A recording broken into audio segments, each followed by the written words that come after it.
नमस्कार साथियों, निर्माण क्लासेज अयोध्या में आपका हार्दिक स्वागत है। आज प्रश्नों की श्रृंखला में एक नए प्रश्न के साथ मैं आपके सामने हूँ।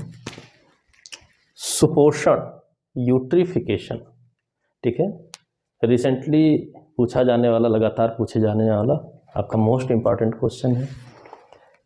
नाम जैसा है वैसा हो सकता है, गुण ना हो, इसलिए कन्फ्यूजन में कभी कभी गलती हो जाती है, तो उसको हम आज एक अच्छी तरीके से समझते हैं। प्रश्न आया हुआ है, सुपोषण यूट्रिफिकेशन के संबंध में निम्नलिखित कथनों में कौन सा सही है। सही कथन को चुनना है। दो स्टेटमेंट आपके दिए हुए हैं, उनमें से पहला है, यह जल में घुलित, यानी कि किसके सुपोषण की बात हो रही है, जल से रिलेटेड, स्थलखंड से नहीं, जल में घुलित ऑक्सीजन को कम कर देता है। ठीक, नाम है सुपोषण, यानी कि यूट्रिफिकेशन, पोषण हो रहा है, ऐसा कुछ हो रहा है, लेकिन क्या हो रहा है, जल में घुलित ऑक्सीजन को कम कर देता है। ये एक स्टेटमेंट दिया है। दूसरा दिया है, यह जल निकाय के पोषक तत्वों का संवर्धन की घटना है, यानी कि जो जल है उसमें पोषक तत्व बढ़ रहे हैं, ठीक है, जिनसे तमाम चीज़ें जो भी आपके जीवन से संबंधित चीज़ें हैं, जैव हैं, ठीक है, वो विकसित होंगे अगर पोषक तत्वों की मात्रा बढ़ेगी। ठीक, एक कह रहा है पोषक तत्वों की मात्रा बढ़ेगी, एक कह रहा है जल में घुलित ऑक्सीजन को कम करेगा। अब देखते हैं क्या है। कूट है, कोड दिए हैं, केवल एक, केवल दो, एक और दो दोनों, ना तो एक ना ही दो। या तो एक सही है कि ऑक्सीजन घट रहा है, या तो दो सही है पोषक तत्व बढ़ रहे हैं, या दोनों सही हैं या दोनों गलत हैं। तो यहाँ उत्तर है आपका सी, यानी कि दोनों सही हैं।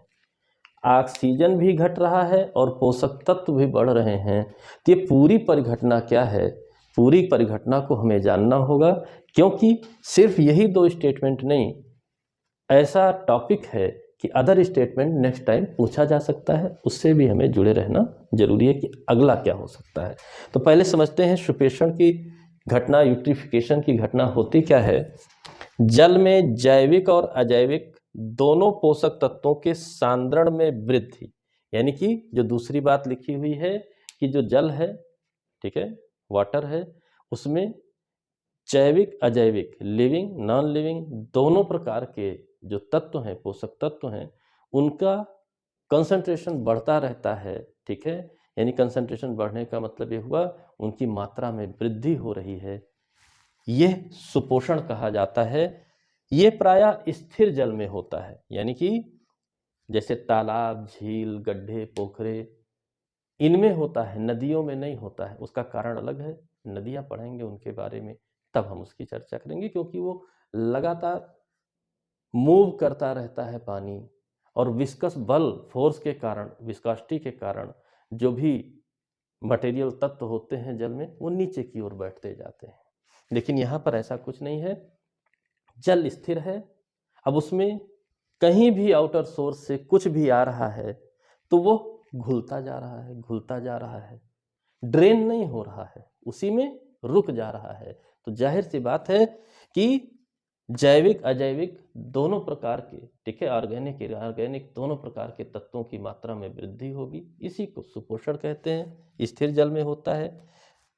सिंपल बात, अनेक अपशिष्ट, चारों ओर से पानी बहकर आता है, तमाम चीजें घुल करके आती हैं जिनमें कार्बनिक पदार्थ अधिक होते हैं। तो आसपास पेड़ पौधे और कहीं पर कुछ भी है, ठीक है, जाहिर सी बात है जो पानी आएगा उस गड्ढे में, उस तालाब में, वो उनको घोल के लेकर के आएगा, और उसमें जो कार्बनिक पदार्थ होते हैं, ठीक है, कार्बनिक कंपाउंड्स होते हैं, ऑर्गेनिक कंपाउंड्स होते हैं, उनकी मात्रा ज़्यादा होती है, उनको अधिक होता है, जो जल में पहुंचकर जल की उत्पादकता, आप जानते हैं कि उत्पादन के लिए कार्बनिक पदार्थों की आवश्यकता होती है, और परिणाम क्या रहता है, जल की उत्पादकता बढ़ जाती है, जल के उत्पादन करने की क्षमता बढ़ जाती है।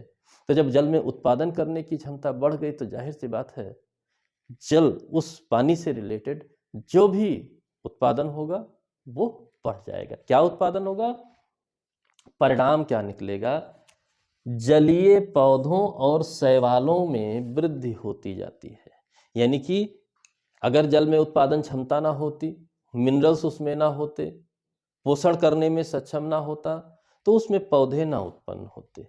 लेकिन उत्पादकता बढ़ जाने के कारण जलीय पौधे, काई, शैवाल, एल्गी तमाम चीज़ों की मात्रा में वृद्धि हो जाती है और इसका परिणाम क्या निकलता है, ये जल की सतह को ढक लेते हैं। बहुत बार आपने देखा होगा कि जल की सतह के ऊपर ग्रीन लेयर दिखती है, काई की, एल्गी की, इनकी ग्रीन लेयर दिखती है, यानी कि एटमॉस्फेयर से संपर्क समाप्त हो गया, जल की सतह को ढक लेते हैं। और ये पौधे क्या करते हैं, ग्रीन हैं तो जाहिर सी बात है फोटोसिंथेसिस, प्रकाश संश्लेषण का कार्य करेंगे और अपने जीवन को चलाने के लिए ऑक्सीजन का उपयोग करेंगे।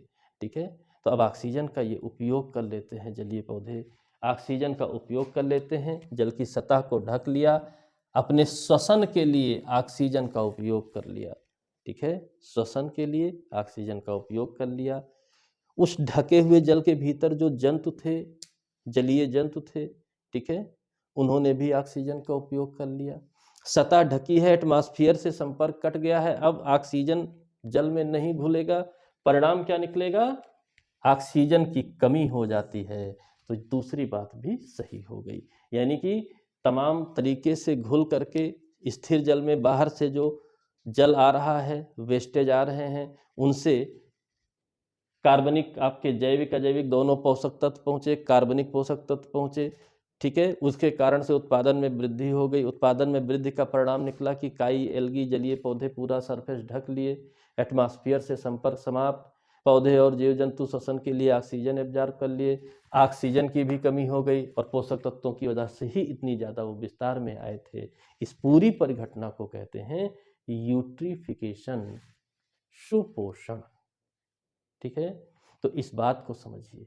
अब नेक्स्ट क्वेश्चन के रूप में आपसे प्रायः स्थिर जल में हो सकता है, जैविक अजैविक दोनों पोषक तत्व पाए जाते हैं, अपशिष्टों में कार्बनिक पदार्थ होते हैं जो जल में आते हैं, वो उत्पादकता को बढ़ाते हैं। ठीक है, किसी भी तरीके से जल की सतह को ढक लेते हैं, श्वसन के लिए ऑक्सीजन को इस्तेमाल कर लेते हैं।